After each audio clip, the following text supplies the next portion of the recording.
So the irony that was occurring at that time when I was in Kauai was, I called my mom and I was telling her, can I please talk to dad? Because I wanted to talk to him. I wanted him to maybe help me get basketball videos of when I was younger. I wanted to just talk to him and reestablish a normal relationship, but he wasn't talking to me. And my mom was saying, why would he want to talk to you after all you've made his life hell? He wasted all that time with basketball with you. And then I tried to tell her, well, I figured out what happened. It was a shoot away machine that messed me up. And then she's like, no, it's not. Oh, you're stuck in the past. Why are you bringing up basketball? You're stuck in the past. And I'm like, dude, she's the one who brought up the past and was like, your dad's not going to talk to you because of the past. And then I bring it up and I say, well, what happened in the past was because of the shoot away machine. And she's like, don't bring up the past. Didn't because my grandpa had that idea, don't talk about the past. Don't bring up the past. This is why you're schizophrenic, because you're stuck in the past. And I'm like, whoa, she has serious mental issues, dude. And I'm trying to explain, I'm like, listen, mom, I'm not stuck in the past. It seems like you're stuck in the past because I want to reestablish a relationship. You're refusing based off of your idea of the past. I'm just trying to tell you that your idea of the past is not accurate. I know that you think that I was the problem and that I had some sort of mental issues and I had obsessive compulsive disorder or something, and that's why the fights happened, but it wasn't that. If it wasn't for the shoot away machine, none of that would have happened. It wasn't my fault. It was because of the shoot away machine that the stuff happened. If it wasn't for the fact that dad got that machine, there would have been no fights. I would have been doing great with basketball. I wouldn't have got my shot distorted and messed up to the point where there was conflict with my dad and me. So that's what I was trying to get across to my mom. But it's ironic because she's saying, talk about the past. This is why you're schizophrenic, because you're stuck in the past. But she's the one who is stuck in the past. She's the one who's she's holding on to grudge. She's the one who won't move on. I'm the one who wants to move on and be like, okay, let's move on. But she won't do that. So I'm in Kauai at this point, and I'm feeling, I feel like I've been ostracized. I've been thrown to the side. I tried to tell my grandpa about the shoot away machine. This is the first time I ever explained it to him. He discounted it. He didn't believe it. He said, oh, it was just the problems happened was because you're playing as bigger, better players and you got frustrated. And that's not true at all. The problems were because my dad and I were trying to fix my shot, and my shot was messed up because it's a shoot away machine. I didn't know at the time it was a shoot away machine though. I only figured out in college looking at the videos. So that's going on. I'm being dismissed. I'm not being listened to. I'm not being heard.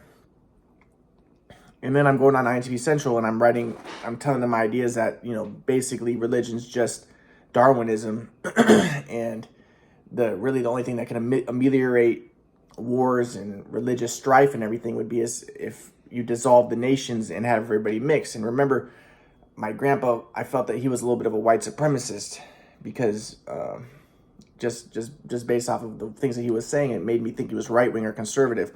So, and I knew that he was not really for communism because I would tell him that I'm a communist. And my grandpa would be like, he didn't really think that communism worked. But at the same time, he would say, if you're in the flow, you can discern when it would be appropriate to use communism. And sometimes it could be appropriate. There is no formula in the flow. But he said for the most part, his opinion was communism didn't work. But the reason why I was for communism, I do think it was because I was anti-white and I was, for race mixing and stuff. And I wanted to see the Bible as communistic because I wanted to mix the races, and I thought, the white people had the power and to share the wealth. It was kind of a predatory stance toward white people. So, and I do think that that's kind of accurate, that, a lot of left-wing liberal stuff, Democrat stuff is really anti-white. It's about for immigration, for welfare, redistributing the wealth away from white people. And so I do think that there's some accuracy to that, but I liked that at the time. I was a communist. I did like welfare. I did like all that stuff at that time. And I didn't really like white people. I didn't say it out loud, but I was, and I think, again, that was a big reason I was so into basketball and rap, because they were black. They were people of color. And I saw myself as Jewish, and I saw, white people as bad, and the people of color as good. And I wanted to see the Bible through that lens. So basically, my opinion was that a lot of white people look down upon Jews, and they saw Jews as like satanic and evil and stuff, and they didn't accept Christianity. But I wanted to completely subvert that and overturn that and make it the complete opposite way. So the thesis that I introduced on INTP Central was, I basically said that Christianity was just a trick, kind of Darwinian trick, to save the Jews. And the way that I illustrated that was, I said, if you look at the New Testament, what happens? So again, I want to turn everything on its head. And instead of it being pro-white, I wanted to just destroy Christianity and make it just a pro-Jewish thing, pro-people of color. So I said, you know, if you look at the story of Christianity in the Bible, what happened was the high priest says, okay, we have to sacrifice Jesus. You know, we have to kill him in order to save our people. And I thought, well, it's the same thing that happened in the Old Testament with the Passover lamb. They sacrificed a lamb in order to save Israel. Not everybody, but save Israel. And that's what the high priest says. We have to sacrifice him to save our people.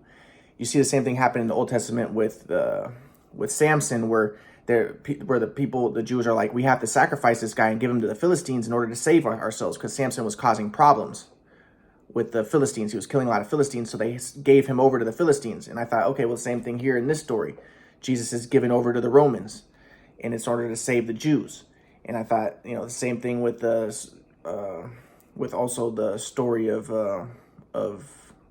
Joseph, where Joseph is handed over to the Egyptians, and he ends up saving Israel after he has a sort of death and resurrection, when he goes to prison and then he comes out. And the father thought that he was dead, because when he was put in prison, when he was first sold to the Egyptians, the brothers pretended that he was dead by showing the dad a bloody coat.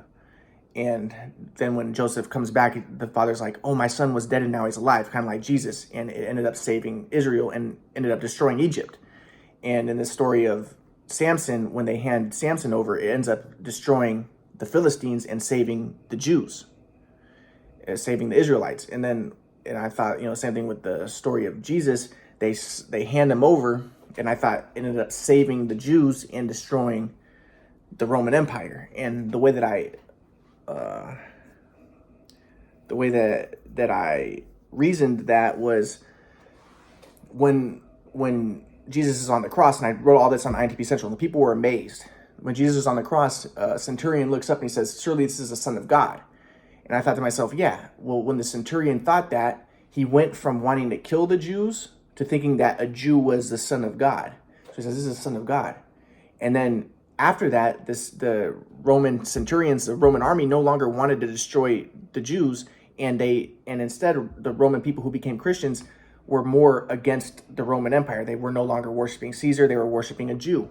And this undermined, and it kind of just eroded the Roman Empire. And I saw it as like a virus. So I was like, yeah, so I wanted to, you know, a lot of the Christians, what I saw as white Christians would be like, yeah, the Jews are the bad guys, they didn't believe in Christ. But I was thinking, no, it was just a trick. The belief in Jesus in Christianity was, you know, I thought that they tried to make it appealing, like, yeah, you believe in him, you get eternal life. But yeah, the belief in Jesus being the Son of God, and, you know, worshiping Jesus instead of Caesar, I saw it was just as a trick in order to destroy the Roman Empire and save the Jews, because then no longer were the Romans wanting to kill the Jews, they wanted to destroy Rome. And so that's the way that I wanted to see it. And that's kind of what happened, apparently. You know, once the Roman Empire adopted Christianity, according to Gibbons, it basically just like corroded their whole system, their whole society, and it deteriorated after that. And the Jews were saved. The Jews' enemies were the Romans. The Romans were supposed to kill the Jews. And I was thinking, you know, Jesus died for the Jews' sins. Because of their sins, disobedience, they should have death. That's the fourth quadrant: knowledge and disobedience and death. And that's the opposite of the second quadrant: belief. That's the way I was trying to articulate it. And the Jews didn't believe, but that was good, because as I said, I wanted to make the good bad and the bad good. So I wanted to say, okay, they didn't believe. They were more in the knowledge, fourth quadrant, as opposed to the second quadrant, belief, which is life. But they end up being saved. But the Romans who believe in God, which is second quadrant, don't get in the flow, which is the fourth quadrant. So they believe, but they aren't saved and they're destroyed. So I thought, that's the idea of not believing is actually closer to the flow. And that's why the Jews end up being saved, but the Romans who believe end up being destroyed. And it was kind of an anti-white thing that I had going on there. Like I was thinking like the Jews are the smart ones who don't believe and who think and who know. And the Romans were the Gentile white people who believed and were, rigid and were not in the flow, and they were destroyed by the trick of Christianity. So that's the way I want to see it. But what did I want to do? I wanted to destroy Christianity and basically devastate the religion and make people not want to be Christian, because I saw Christianity as white supremacist, and I wanted to race mix, and I wanted to defeat the Aryans, who I saw as, as a leftist, I saw white people as bad, right? So that was my kind of impetus to view the Bible in this manner. So another example was like, I looked at the story of Jonah, and Jonah, he goes in a whale and he comes out, he dies and resurrects, right? And then he converts the Ninevites, and the Ninevites believe, and then it describes later in the Bible that the Nineveh was destroyed, but they all believed in God. And I thought, again, the Gentiles believed just like the Romans believed, and then they were destroyed like the Romans were destroyed. And I was like, see, it was a trick, but the Jews didn't believe, but they end up being saved because they converted their enemy. And I looked at the end of the story of Jonah, and God says to Jonah, Jonah's like, I didn't want to convert the Gentiles. And same thing with Jesus. Jesus didn't go to the Gentiles to convert them. It was only Paul who did it later. And then God says, well, there's many of them, and they have a lot of cattle. And I thought, oh, well, it was just a trick converting them, because by converting them, you destroyed a numerous and an enemy with a large number of people that can defeat you, and you can take their cattle. And I thought too about how when after the Passover lamb was sacrificed, like Jesus was sacrificed, the Egyptians gave the Jews their gold and resources. And then I looked at how Paul was like, yeah, now that we converted you Romans, can you please give us your material riches in return for our spiritual blessings? And I thought, yeah, it was just a trick. It was a Darwinian trick. It was a virus that the Jews gave the Romans to convert them, to get them to follow Christianity so that they can, a kind of communistic religion that was anti-Rome, because no longer were they worshiping Caesar or the Roman gods. I thought, therefore, it corroded and destroyed their society, and by defeating their enemy, it saved the Jews. Now, another example again was like the story of Dinah, where the Jews are like, hey, you guys can cut off your foreskins and you can convert to our religion, and you can be a part of our group. But then once they cut off their foreskins, once the enemies cut off their foreskins, the Jews kill them. And I thought, well, it's the same thing that happened with Rome. The Romans are like, hey, let's convert. And then they convert, and then they're destroyed. I thought it was a trick. It's all just a trick. And it was a Darwinian trick to save the Jewish genes. And I thought that's why the Jews didn't, that's why, Jesus says, convert. He first only goes to the Jewish people, but then he has Paul convert the Gentiles, but he doesn't have Paul convert Jews really. And he tells the Gentiles, like, leave the Jews to themselves. They're fine and stuff. And I thought it was just a trick to keep the Jews alive and separate and convert the Gentiles to a kind of Judaic religion in order to save the Jews. But, and keep them kind of separate, distinct, but not too distinct. And it even created Islam, which also kind of did the same thing. And Paul said, give the Jews back Israel, and I thought it's just a complete trick. He had to convert the Gentiles in order to, because they were going to lose Jerusalem and lose Israel. But then now all of a sudden the Gentiles are told by their holy book, hey, the Jews are the chosen people and give them back their land. And I thought this is just all a Darwinian trick. And it was, done by Paul and these other Jews who converted the Gentiles to this religion that was good for the Jewish people and saved the Jewish people. So I was like, it's just a trick. But why did I want to believe this so bad? And because I wanted to destroy Christianity and also all the Abrahamic religions and show it was just all a trick. And why did I want to do that? Because I saw religion as white supremacist and creating division, and I wanted to defeat the Aryans and mix everybody. And because I was a leftist and I was a liberal, and I saw white people as bad, right?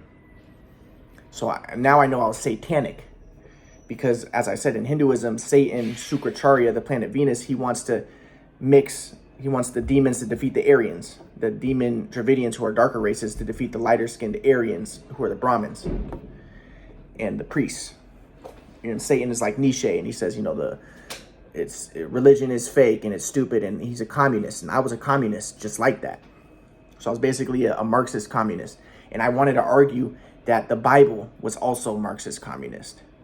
And again, because my grandpa was a nationalist, it seemed like to me, because he was like, or it seemed like he was pro-white, but now I know that's not really the case. But I really didn't like nationalists because I thought they were like Nazis, and I didn't like religion because I thought it was like Nazi related.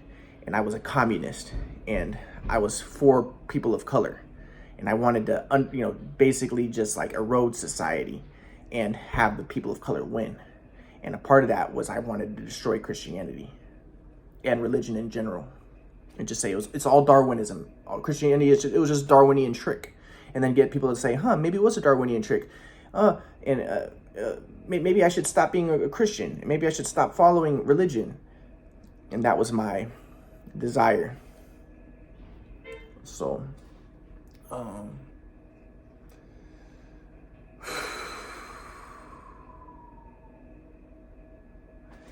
and I'll get more to how I try to do that in a little bit, and I'll go now and also into more detail about the discoveries I made while on Kauai that really supported and bolstered what I feel was that Darwinian theory of religion, and my attempt to destroy Christianity and promulgate communism and race mixing.